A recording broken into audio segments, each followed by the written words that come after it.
दोस्तों Monday night Wars के second episode में आपका स्वागत है और इस वीडियो में हम बात करेंगे WWE और WCW के वो मोमेंट्स जिसने मंडे नाइट वॉर्स की आग को और भड़का दिया और कैसे WWE को मिले उनके पहले दो मेजर स्टार्स और वहीं WCW में फॉर्म हुई एक ऐसी फैक्शन जिसने आने वाले सालों में अपनी एक कल्ट फॉलोइंग बना ली थी। और दोस्तों अगर आपने हमारे फर्स्ट एपिसोड को नहीं देखा है तो आप उसे ज़रूर देखें क्योंकि आप उसको देखे बगैर मंडे नाइट वॉर्स की करंट टाइमलाइन को नहीं समझ पाएंगे। सबसे पहले हम बात करते हैं WCW की। WCW ने अर्ली 90s से ही WWE के मेजर टॉप टैलेंट्स को अपनी कंपनी में परफॉर्म करने के लिए हायर कर लिया था, जिसमें Hulk Hogan, Randy Savage, Ric Flair, Lex Luger थे। और रेटिंग्स की वॉर उस समय तक आगे पीछे चलती रहती थी। WWE की मोमेंटम को डीजल और रेजर रेमोन जैसे स्टार्स ने बनाकर रखा था। और फिर एरिक बिशॉफ अपनी तरफ से एक और चाल चलते हैं और वे केविन नैश और स्कॉट हॉल को पर्सनली कांटेक्ट करते हैं क्योंकि केविन नैश और स्कॉट हॉल का WWE कॉन्ट्रैक्ट खत्म होने वाला था और एरिक बिशॉफ उन्हें WCW का कॉन्ट्रैक्ट ऑफर कर देते हैं और उन्हें गारंटीड मनी देने का वो प्रॉमिस करते हैं। केविन नैश और स्कॉट हॉल WWE आने से पहले WCW के परफॉर्मर्स ही थे। वे उस समय सक्सेसफुल नहीं हो पाए थे, पर उस टाइम पर स्कॉट हॉल की गिमिक थी एक डायमंड स्टड की, केविन नैश की गिमिक थी विनी वेगस की और उससे पहले भी वे एक कैरेक्टर का हिस्सा रहे थे जिसका नाम था ओजी। और WWE में आने के बाद ही वे सक्सेसफुल हुए थे और उनके निभाए गए कैरेक्टर्स डीजल और रेजर रेमोन आज तक फैंस नहीं भूल पाए। खैर अब यहाँ केविन नैश और स्कॉट हॉल अपने फ्यूचर के बारे में सोचने लगते हैं और इतना मनी उन्हें ऑफर हो रहा था कि वे मना भी नहीं कर सकते थे और वो भी गारंटीड मनी सिर्फ 150 दिन काम करने के लिए। केविन नैश यही डील विंस मैकमैन के साथ रखते हैं कि अगर वे उन्हें इतना पैसा देंगे तो वे WWE में ही बने रहेंगे। पर विंस उस समय अपने स्टार्स को गारंटीड मनी नहीं दिया करते थे और ये उनकी कंपनी के रूल्स के खिलाफ था। केविन नैश अपनी फैमिली की फाइनेंशियल सिक्योरिटी का सोच रहे थे और वहीं स्कॉट हॉल की वाइफ 6 मंथ्स प्रेग्नेंट थी। फिर केविन नैश और स्कॉट हॉल यहाँ डिसाइड करते हैं कि वे WCW फिर से वापस जाएंगे और पैसों के अलावा वे कुछ और नहीं सोच रहे थे कि जो उन्हें पॉपुलैरिटी WWE में मिली है वे WCW वापस जाकर उन्हें मिल पाएंगी कि नहीं। और दोनों ने अपने आखिरी शोज में रेसल किया था जो हुआ था मेडिसन स्क्वायर गार्डन में, जहाँ पर शो के फाइनल्स के बाद Diesel, Shawn Michaels, Triple H, Razor Ramon आपस में गले लगे थे, जहां पर फेमस कर्टन कॉल इंसिडेंट हुआ था जिस पर मेरे चैनल पर वीडियो अवेलेबल है, आप उसे देख सकते हैं। जहां WCW जाने के बाद वे WWE की वाट लगाकर गए थे। फिर मई 27, 1996 के नाइट्रो के एपिसोड में स्कॉट हॉल रैंडमली क्राउड में से निकल कर आते हैं और रिंग में आकर वे कहते हैं you know who I am but you don't know why I am here. और ये प्रोमो बहुत ही शानदार तरीके से हिट हुआ था और कमेंट्री टेबल पर जाकर स्कॉट हॉल एरिक बिशॉफ को पकड़ लेते हैं और कहते हैं you want war, you got one. और यहाँ फैंस ये सोचने लगे थे कि WWE के स्टार्स WCW में क्या कर रहे हैं, क्योंकि उस समय आम जनता को ये नहीं पता था कि कोई रेसलर किसी रेसलिंग ऑर्गेनाइजेशन में कॉन्ट्रैक्ट पर काम करता है। और अब केविन नैश और स्कॉट हॉल रेगुलर बेसिस पर WCW के शोज में दिखने लगे थे और उन्हें आउटसाइडर्स का नाम दे दिया गया था और व्यूअर्स टीवी पर WCW को देखने लगे थे और WCW यहाँ रेटिंग्स पे आगे चली गई थी WWE से और केविन नैश और स्कॉट हॉल ने अपनी पॉपुलैरिटी को मेंटेन करके रखा था। और यहाँ पर WWE ने WCW को लीगल नोटिस भेज दिया था कि वे उनके कैरेक्टर्स की नकल कर रहे हैं, यानी उनके कॉपीराइटेड कैरेक्टर्स को वे परफॉर्म कर रहे हैं दूसरी कंपनी में। और विंस WCW को लीगल नोटिस भिजवा रहा है, यानी विंस को इस चीज़ से फर्क पड़ रहा है। और WCW ने अपने शो पर रिवील किया डीजल और रेजर रेमोन के असली नामों को, केविन नैश और स्कॉट हॉल, कि वे अब WWE के लिए परफॉर्म नहीं करते हैं। और WCW ने कुछ अमाउंट WWE को पे भी किया था। फिर जून तक रेटिंग्स में WCW बहुत बड़े मार्जिन से आगे था WWE से और द आउटसाइडर्स यहाँ WCW में अपने असली नामों से पुकारे जाने लगे थे और व्यूवर्स उन्हें देखने में काफ़ी इंटरेस्टेड रहते थे कि वे दोनों WCW में और क्या नया कांड करेंगे। और यहाँ आउटसाइडर्स अपने थर्ड मेंबर को टीज करना भी शुरू कर देते हैं। फिर Bash at the Beach pay per view में 2-on-3 हैंडीकैप मैच हुआ था जो हुआ था Kevin Nash, Scott Hall versus Sting, Lex Luger और रैंडी सैवेज का। और उनके मैच को स्टार्ट होने से पहले मीन जीन दोनों से पूछते हैं कि उनका थर्ड मेंबर कहाँ है, तो वे कहते हैं कि मैच खत्म होने के बाद वे उन्हें बताएंगे। जब मैच अपने क्लोजिंग मोमेंट्स पर आता है तो हल्क होगन का म्यूजिक हिट होता है और होगन वहां आ जाते हैं और यहाँ होगन को देखकर नैश और हॉल रिंग से बाहर भाग जाते हैं। और यहाँ होगन सरप्राइजिंगली सैवेज को लेग ड्रॉप दे देते हैं और ये सबसे बड़ा धोखा यहाँ फैंस के साथ हो जाता है। हल्क स्टार हल्क होगन ने ऐसा किया है, जो एक अमेरिकन हीरो था वो ऐसा कैसे कर सकता है। और यहाँ क्राउड रिंग में ट्रैश फेंकने तक मजबूर हो गया था और होगन हील हो गए थे और मीन जीन रिंग में आकर होगन की इस हरकत के बारे में पूछते हैं कि होगन ने ऐसा क्यों किया।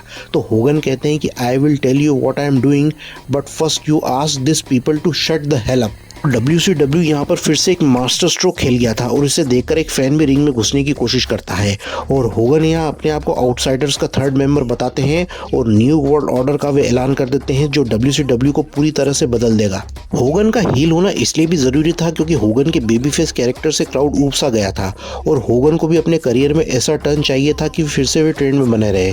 तो होगन यह डिसाइड करते हैं कि वे हील होंगे, जिसके लिए बिशॉफ होगन के घर गए थे और होगन को हील होने के लिए बिशॉफ ने पर्सनली रिक्वेस्ट किया था और होगन ने बिशॉफ को पहले तो मना कर दिया था। फिर बिशॉफ ये चाहते थे कि आउटसाइडर्स के थर्ड मेंबर स्टिंग हो। फिर होगन एक मूवी की शूट कर रहे थे और उन्होंने बिशॉफ को बुलाकर पूछा था कि आउटसाइडर्स का थर्ड मेंबर कौन होगा। तो बिशॉफ यहाँ कहते हैं कि उन्हें नहीं पता। तो होगन यहाँ कहते हैं कि आउटसाइडर्स का थर्ड मेंबर मैं होऊंगा और इस तरह होगन की एंट्री हुई आउटसाइडर्स में और NW फॉर्म हुआ था। और होगन उस टाइम पर मूवीज में एक्टिंग कर रहे थे तो वे अपने आप को हॉलीवुड हल्क होगन बुलाने लग जाते हैं और होगन का अटायर पूरा ब्लैक हो जाता है। और सितंबर तक यहाँ नाइट्रो बीट कर रहा था मंडे नाइट रॉ को, पर ऐसा नहीं था कि यहाँ WWE हार मानकर बैठ गई थी। फिर WWE ने यहाँ पर नैश और हॉल की पैरोडी करना शुरू कर दिया था, जहाँ वे नैश और हॉल के फेक काउंटर पार्ट्स को लेकर आ गए थे WWE में, जिसमें ग्लेन जेकब्स केन, जिन्हें हम अंडरटेकर के भाई और बिग रेड मशीन के नाम से जानते हैं, उन्होंने फेक डीजल को प्ले किया था और रेजर रेमोन को भी किसी इंडिपेंडेंट रेसलर ने प्ले किया था। और ऐसी अफवाह फैला दी गई थी कि हॉल और नैश WCW को छोड़कर फिर से WWE आने वाले हैं और उन्हें नया कॉन्ट्रैक्ट दे दिया गया है। जिम रॉस रॉ में हर हफ्ते ये कहते थे कि डीजल और रेजर रेमोन WWE में वापस आ गए हैं और जब उनके डुप्लीकेट्स हॉल और नैश के कैरेक्टर्स में WWE में परफॉर्म करते थे तो ये बहुत ही बेहुदा और खराब लगता था। ग्लेन जेकब्स ने अपने एक इंटरव्यू में कहा था कि फेक डीजल के कैरेक्टर में बहुत ही नाखुश थे और उनका फेक डीजल का कैरेक्टर उनके आइजैक यंगिम के कैरेक्टर से भी वर्स था। WCW में NWO ने वायलेंस करना शुरू कर दिया था और एक तरफ से ये गैंग वॉर थी जहाँ पर NWO दूसरे WCW के रेसलर्स को पीट रहा था बेसबॉल बैट से और रैंडी सेविज कार पर चढ़ गए थे और पूरा शो रियल लग रहा था और इतने वायलेंस को देखते हुए पुलिस को बुला लिया गया था। और WCW क्रिएटिव वाइज काफी बेटर परफॉर्म कर रहा था WWE के अगेंस्ट और NWO यहाँ पूरी तरह से छा गया था। NWO के प्रोमो ब्लैक एंड व्हाइट में होते थे और उन्हें देखकर ऐसा लगता था कि ये एक अलग ही ऑर्गेनाइजेशन है। और यहाँ से अब फैंस हील्स और एंटी हीरोज को चीयर करने लगे थे और बेबी फेसेस को वे बू करने लगे थे और NW आ गया था और मंडे नाइट वॉर्स और ज्यादा हीटेड हो गया है। और अब WWE क्या करेगा वॉर में टिकने के लिए? अब WWE में राइज होने वाला है उन रेसलर्स का जो इससे पहले अननोन थे। अंडरटेकर को WWE में उस टाइम पर 6 साल से भी ज्यादा हो गया था और यहाँ पर WWE के रोस्टर में उनके टक्कर के रेसलर्स नहीं थे जो उनके साथ रिंग में अच्छे मैचेस दे सके। ब्रेट हार्ट और शॉन माइकल्स एक दूसरे के साथ भिड़ रहे थे और योकोजुना की लड़ाई भी व्यूअर्स देख चुके थे। British bulldog oven heart tag divisions में थे। तो यहाँ WWE एक मिस्टीरियस कैरेक्टर को लेकर आया WWE में और वो था मैनकाइंड। मैनकाइंड को निभाया था मिक फॉली ने जो ECW लेजेंड थे और WCW में भी वे रेसलिंग कर चुके थे। मिक फॉली अपनी बॉडी को अपने मैचेस के दौरान एक्सट्रीम लेवल पर पुश करते थे और वे काफी अच्छे मैचेस दिया करते थे, पर जब वे WCW में थे तो एरिक बिशॉफ को उनमें वो बात नजर नहीं आई थी और वे बड़े स्टार्स को ही पुश करते रहे थे। फिर फॉली ECW चले गए और फॉली ने वहां पर अच्छी पॉपुलैरिटी हासिल कर ली थी, पर फॉली को अपने करियर में और अचीव करना था और विंस मैकमैन ने जब फॉली को देखा था तो उन्हें भी फॉली में वो बात नजर नहीं आई थी कि फॉली कोई बड़े स्टार बन सकते हैं कि नहीं। फॉली कोई बहुत गुड फिजिक और लुक्स वाले रेसलर नहीं थे, पर वे फाइट करना जानते थे। वे अपनी फाइट्स को एक्सट्रीम लेवल तक ले जाकर अपने अपोनेंट को डराते थे, ये खासियत उनमें थी। पर जिम रॉस ने यह विंस को कन्विंस कर लिया था कि फॉली एक अच्छा परफॉर्मर साबित हो सकता है, तो मिक फॉली को रीपैकेज किया गया था मैनकाइंड के नाम से। और मैनकाइंड का कैरेक्टर यहाँ खुद फॉली ने क्रिएट किया था जो मेंटली थोड़ा अलग है नॉर्मल लोगों से और वो छुपकर रहता है बॉयलर रूम में और चूहों से बातें करता है। काफ़ी क्रीपी और अलग तरह का कैरेक्टर यहाँ इंट्रोड्यूस होने वाला था WWE में। फॉली ने WWE में डेब्यू किया था अप्रैल 1 96 के रॉ में और उन्हें देखकर बहुत क्रीपी सा फील आता था फैंस को। मैनकाइंड को स्टार्ट से ही अंडरटेकर के साथ फ्यूड में डाला गया था और अंडरटेकर को भी फाइनली कोई टक्कर का अपोनेंट मिला था और उनके सीरीज ऑफ मैचेस हुए थे और यहाँ रॉ थोड़ा रेटिंग्स में ऊपर आने लगा था। फॉली के कुछ इंटरव्यू सेगमेंट्स भी हुए थे जो इंटरेस्टिंग लगे थे और विंस को यहाँ फॉली पर भरोसा होने लगा था और फॉली अपने एल्टर ईगो में भी आ गया था जो था डूड लव, जो मैनकाइंड का अपोजिट कैरेक्टर था और इंटरेस्टिंग था। और 1996 में एक स्टार और था जो बस लोगों की जुबान पर छाने ही वाला था और उसने अपनी जो छाप छोड़ी फैंस पर, उसकी बात आने वाले 100 सालों तक होगी रेसलिंग में। स्टनिंग स्टीव ऑस्टिन WCW में एक परफॉर्मर थे जो मिड कार्ड में रेसलिंग करता था। फॉली की तरह यहाँ बिशॉफ को लगा था कि स्टनिंग स्टीव कभी भी कोई मार्केटेबल रेसलर नहीं बन पाएगा। स्टनिंग स्टीव ऑस्टिन ने WCW को छोड़ दिया था और वे ECW चले गए थे, जहाँ पर पॉल हेमन ने स्टीव को अपनी तरफ से पूरी छूट दी थी कि वे अपने प्रोमो में WCW एरिक बिशॉफ और हल्क होगन को नंगा करें। फिर ECW के बाद स्टीव ने WWE को ज्वाइन किया था और विंस WCW के दिनों से ही स्टीव को जानते थे, पर वे उन्हें टॉप स्टार की दृष्टि से नहीं देखते थे, पर उनकी रेसलिंग स्किल्स बहुत अच्छी थी और स्टीव ऑस्टिन को रिंग मास्टर की गिमिक दी गई थी। तो स्टीव को पसंद नहीं आई थी, पर उसे निभाने के लिए उन्हें पैसे दिए जा रहे थे, इसलिए स्टीव ऑस्टिन उस गिमिक को निभाने के लिए राजी हुए थे। स्टीव ने WWE में डेब्यू किया था जनवरी 1996 में और $1 मिलियन मैन टेड डिबियासी उनके मैनेजर थे। और जब टेड डिबियासी WCW चले गए थे तो स्टीव ऑस्टिन ने अपने कैरेक्टर को खुद डेवलप किया था। स्टीव ने एक डॉक्यूमेंट्री देखी थी जिसमें किलर रिचर्ड कैलवेस्की अपने विक्टिम्स को फ्रीज करके रखता है और ये आइडिया स्टीव ने विंस को बताया था और क्रिएटिव्स ने स्टीव को बहुत सारे नाम जो इससे मिलते जुलते थे टेक्स्ट करे थे, पर जो नाम उन्हें बताए गए थे वो स्टीव को बहुत खराब लगे थे। और एक बार वे अपनी वाइफ के साथ चाय पी रहे थे और उनकी वाइफ ने उन्हें कहा था कि जल्दी चाय पी लो वरना वो स्टोन कोल्ड हो जाएगी, और यहाँ से स्टीव ने अपना रिंग नेम रखा था stone cold Steve Austin. Steve Austin ने सावियो वेगा को हराया था अपने पहले रेसलमेनिया में और उसके बाद ऑस्टिन जर्मनी के टूर गए थे जहाँ पर उन्होंने ब्रेट हार्ट और शॉन माइकल्स के अगेंस्ट मैचेस लड़े थे। हालांकि वे हारे थे, पर यहाँ WWE को लगा था कि स्टीव ऑस्टिन लंबी रेस के घोड़े निकलने वाले हैं। और फिर किंग ऑफ द रिंग 1996 से पहले ऑस्टिन ने एक प्रोमो कट किया था जो कि एक इफेक्टिव प्रोमो था। स्टीव ऑस्टिन ने किंग ऑफ द रिंग के पहले राउंड में हराया था बॉब हॉली को, फिर ऑस्टिन ने दूसरे राउंड में हराया था सावियो वेगा को, और सेमीफाइनल में ऑस्टिन ने हराया था मार्क मेरो को, और फाइनल्स में ऑस्टिन ने हराया था जेक रॉबर्ट्स को। यहाँ पर ऑस्टिन ने King of the Ring tournament जीत लिया। फिर ऑस्टिन ने अपना King of the Ring promo cut किया जो लेजेंडरी बन गया, जिसमें उन्होंने कहा था talk about your psalms, talk about your prayers and John 3:16। Austin 3:16 said I just whip your S.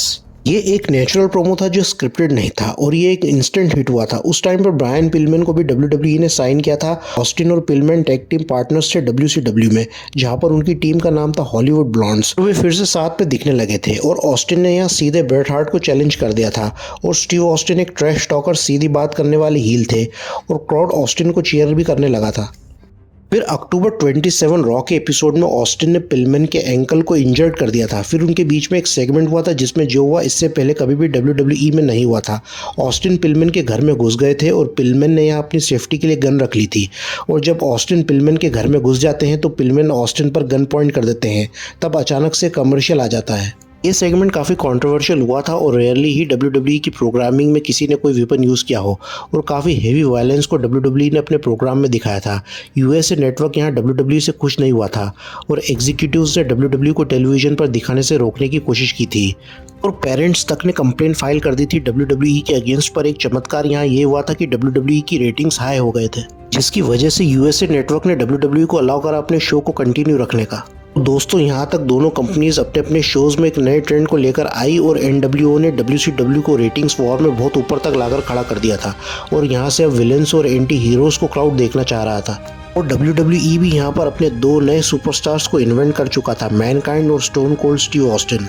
और इसके अगले एपिसोड में हम बात करेंगे कि NWO को जवाब देने के लिए WWE ने अपना कौन सा ऐसा पैतरा खेला और अपने कंटेंट को कैसे चेंज किया, और उन्होंने कैसे यंग और एडल्ट फैंस को टारगेट किया। तो मिलते हैं नेक्स्ट एपिसोड में, तब तक आप स्टे अपडेटेड रहिएगा wrestling stories and facts channel में।